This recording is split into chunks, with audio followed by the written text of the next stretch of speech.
Alright everybody, welcome back to another Xvault gaming video. Xvault here, and today I'm going to go over some more Gotham Knights news. We did get a bunch of information dropping today, but something that got brought up that I thought was interesting and in my opinion is great news. But without further ado, let's go ahead and jump to it.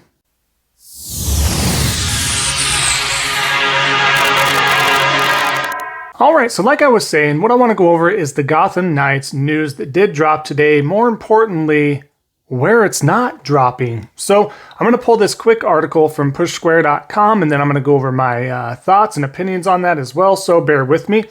As well as sharing our latest look at Gotham Knights gameplay, today's info dump from Warner Brothers has revealed one unexpected detail. The PlayStation 4 version and Xbox One version has been canceled.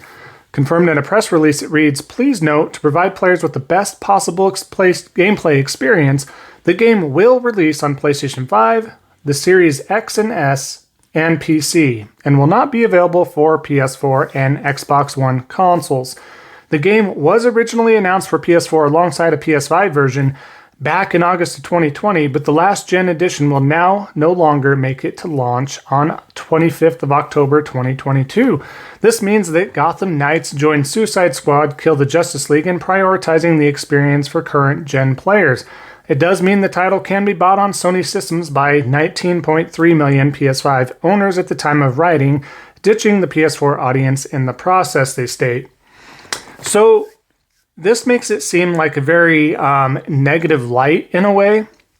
I kind of don't like this article from Push Square. Sometimes they seem to be almost anti-Sony anymore, even though they're a PlayStation-only outlet for the most part. They'll perform things and report on things that are not PlayStation-related, of course, but this is their primary stuff. But they seem to be very anti-Sony as of late or the past year. It seems really odd. But regardless of that, what I want to talk about is how this game is, not coming to last gen, right? It's coming to current gen only.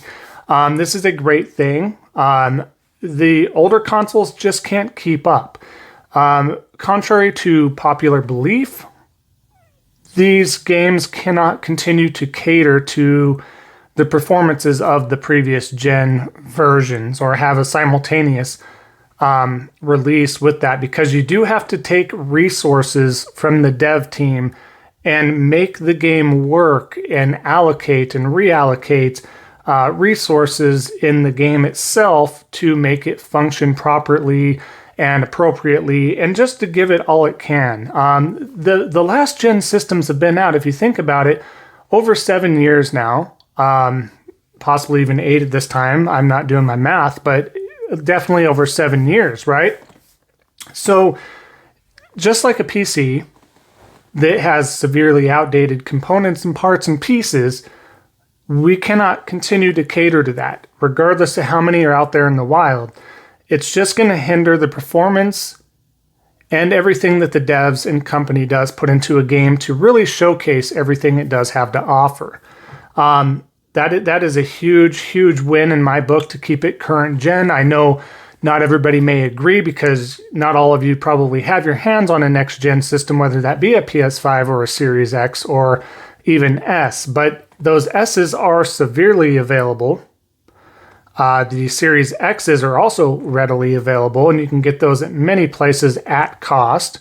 The only ones that have a chip shortage issue for the most part at this time is the PS5. The Series X still has a bit of a chip issue, but it is a lot easier to get a hold of than a PS5 right now. They are working around that. They did release a lot of sales information today as well for the PlayStation and what it has to offer, and they do plan to increase the shipment quantity for the year here soon, or going into next year even, from 11.3 million or billion up to, with that million or billion, million. So up to 18.5 million. So it's going to increase that by quite a bit. They're doing all they can. They're trying to figure out how to create those chips. There's been a rumor flying around that Microsoft did secure prioritization for the chips, which is why their systems are now able to see the light of day a lot more frequently. I'm not 100% how true that is, but there are a lot of resources and sources out there that are stating that to be factual. But again, I'm not sure on that myself. But chips are coming from somewhere, and there's more Series X's than the PS5s because they cannot manufacture enough. So something apparently is going on, whether it's that or another factor that comes into play. But regardless of that, I was just kind of on a side rant there. But ultimately, I know it can be frustrating, especially if you are a primary PlayStation user. This is possibly really bad news for you in regards to, gosh, you can't get your hands on one, or you're going to have to try extra hard, or you're going to have to get it from a scalper, which again, I do not condone doing that because then the cycle never ends. But that being said, you do have some options with the Series S if you are that big of a fan of Gotham Knights, or you can just wait. The game is releasing at a premium price across all platforms of $70, so that is very expensive, with upper tiers of a deluxe edition, and then of course a collector's edition with all sorts of goodies for $299.99, so that is up there in price and scale. Yikes. From what I've seen on the demo that was released today, it looks fine. It looks solid. It's hard to compare it because, Spider-Man is so fluid. This seems a little jumbly or bumbly, but I know they have obviously a few months to work this out, right? We have just over 5 months of them trying to work out the kinks and animations and everything else, and just the technology of it. And, they can just really kind of piecemeal everything together and just iron all those out. So I have faith that they could probably do that. I think they want to focus in on that new gen, the current gen, to really just dedicate that power, that raw power, the loading time, the lighting, just the no technical hiccups, the great frame rate, all that stuff. So they just want to be able to showcase that. I don't blame them. When you're a dev and you want to give your blood, sweat, and tears to a game that you spend years on, you want it to be the best it can be, especially with a property and franchise such as the Batman universe or the DC universe in general. Those have always pretty much been really solid games as well. So I know they don't want to falter on that. We don't want another Crystal Dynamics Avengers, right? We do not want that, which again, the campaign on that was fine. It was everything afterwards. It was a bumbling mess. And the combat certainly could have been a little bit better.